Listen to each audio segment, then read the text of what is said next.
Hello, this is Katie, and thank you for joining me on the My Senses, My Space podcast. And today I wanted to talk about my thoughts about buying that new thing. What does this mean? So I think there's a lot of things we could talk about in terms of consumerism and capitalism and all of that. But I want to narrow it down to why are we hitting the buy button in the first place? And these are some things to think about as you do so. So we have needs in our lives, and I'm not talking about like buying things that we absolutely need. We need food. We need clothes on our bodies that fit and take care of us. We need to have medications, and we need to have cleaning supplies around us to take care of our surroundings and our bodies as well. Only you can kind of determine what those absolute needs are. And if part of that is a beauty item that makes you feel absolutely great every day, that could be a need for you. There is no judgment around that. But I'm talking more about when we see something online and we see it as like, oh, that could fix a certain part, a certain problem I'm having, or we can expand that out to, oh, that will fix my life. If I just had this one thing, it would fix my life. And there's a very, dynamic range between those two. One thing could be like, oh, it would be great if I bought this hook I could put on the wall, and then I could put my dog's leash on it, and I would know exactly where it is, and that would solve like a really great problem that I'm having as I'm trying to step out the door, and would make my life easier, right? There's those kind of purchases. But there's also this kind of, oh, if I just had this, it would fix my confidence. Or if I just had this, it would fix how people look at me. Or if I had this, then I would have a great marriage. Or if I had this, I would be an excellent parent. Like there's a very big difference between fixing one little problem and then looking at something and thinking it will fix your entire life. And we can all do this. We all do this when we're looking at things we might buy.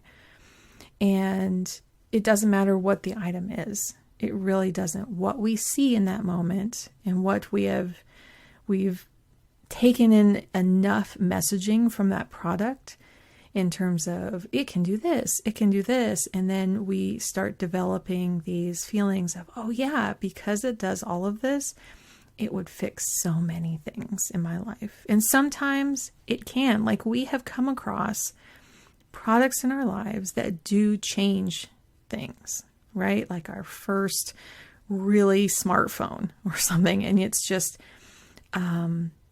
takes it to the level of like, wait, I don't have to be tethered to my desk. I could go somewhere and check my email at the park when I'm with my kid playing at the playground or something. Or it can give me more accessibility to something that I didn't normally have access to. Like those are life-changing things. But I think in our hearts we know when there's a difference between fixing a real problem that we're having and then it saying that this product can fix us in an aspirational way. And many times when we end up actually receiving these products, it's like a countdown to the holidays, right? It's like, oh my gosh, it's in the mail. Oh my gosh, it's coming. Oh my goodness, it's here.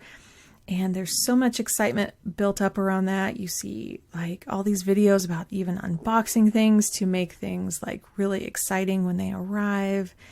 But how do you feel a week after or even a day after when those expectations aren't quite met? And again, it's going to be what your thoughts are and what your heart is about that. You may come across things that you're like, yes, this did everything that I wanted it to, or even halfway, even if it's like halfway, like amazing for your life, that's a win, right? It improved things. But if you're getting these let down feelings after, you receive the item and you're like, okay, I counted it down. It's exciting. It's here. Let me take a picture of it. And the next day you're just like, I was expecting maybe that little thing to affect my whole day, and it doesn't. It really doesn't.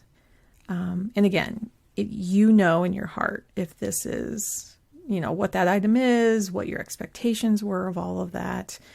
I can't dictate that for you. But if you're feeling that sense of letdown, if you're feeling that sense of,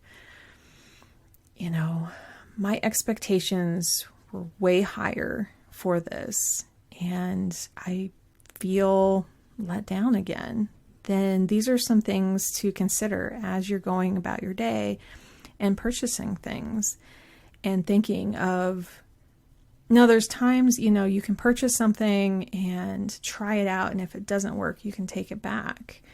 But there's also a cost to that as well, right? There's a restocking fees, and what actually happens. I mean, the fees are to you, but what actually happens to that item when it's returned back to that company? Are they actually reselling it? A lot of times they aren't. And where are those items actually going?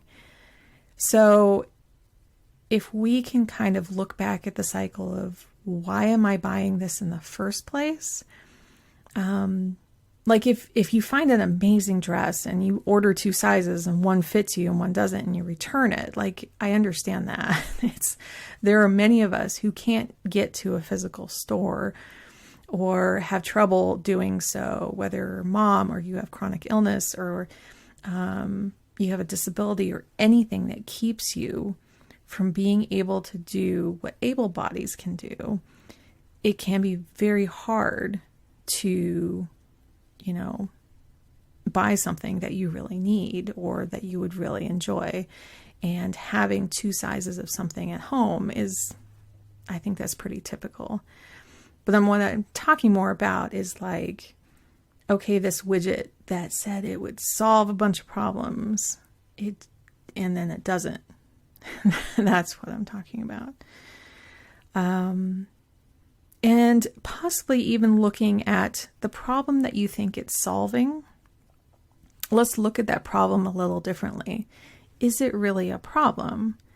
Is it something that getting rid of more things could solve, or reorganizing could solve, or cleaning up a little bit in one area, or giving things away to somebody could solve, instead of another product solving for you?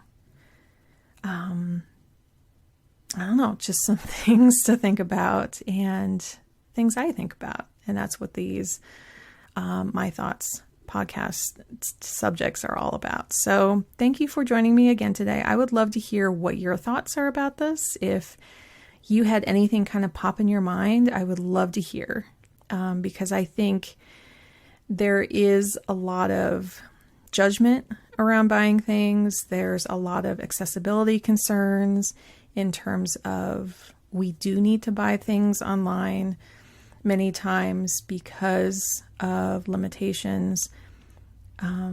So I want to hear what that's like for you. So go ahead and email me at listen@mysensesmyspace.com, and I would love to hear about it, or DM me on one of the social networks. So until next time, I will catch you on the My Senses, My Space podcast.